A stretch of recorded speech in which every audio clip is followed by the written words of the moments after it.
Corruption ने मुल्क की जड़ों को खोखला कर दिया है। करप्शन किसी भी मुल्क और माशरे को तबाह कर देती है। बदइनवानी कौमी तरक्की की सबसे बड़ी रुकावट है। इसे जड़ से उखाड़ फेंकना होगा। करप्शन के खात्मे के लिए टेक्नोलॉजी और जदीद निज़ाम लाना नागुज़ीर है।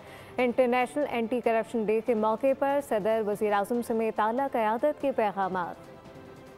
सदर मुमलिकत आसिफ अली ज़रदारी ने बैनुल अक़वामी यौम इंसदाद बदउनवानी पर पैगाम में कहा, करप्शन के खिलाफ जद्दोजहद पूरी कौम की मुश्तरका जिम्मेदारी है। अवाम का एतमाद, शफाफियत और पेशा वराना मयार से मुल्क मजबूत होता है। तमाम शहरी ईमानदारी और अच्छी हुक्मरानी के अज़्म को मजबूत करें। वज़ीर आज़म शहबाज शरीफ ने कहा, करप्शन किसी भी मुल्क को तबाह कर देती है। सबको मिलकर करप्शन के खात्मे के लिए काम करना होगा।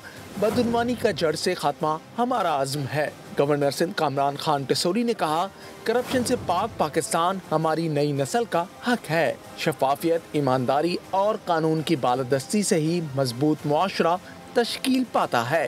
इदारों को करप्शन के खिलाफ बिला इम्तियाज कार्रवाइयाँ जारी रखना होंगी। वज़ीर आला पंजाब मरियम नवाज शरीफ ने पैगाम दिया, करप्शन या बदउनवानी जुर्म के साथ समाजी, मुआशी और मुआशरती जुल्म है। करप्शन सिर्फ अखलाकी ज़वाल नहीं, कौम की तरक्की का कातिल है। पंजाब हुकूमत बदउनवानी के नासूर को हमेशा के लिए ख़त्म करने के लिए पुरअज़्म है। सब्सक्राइब करें और बेल दबाएं ताकि कोई खबर रह न जाए।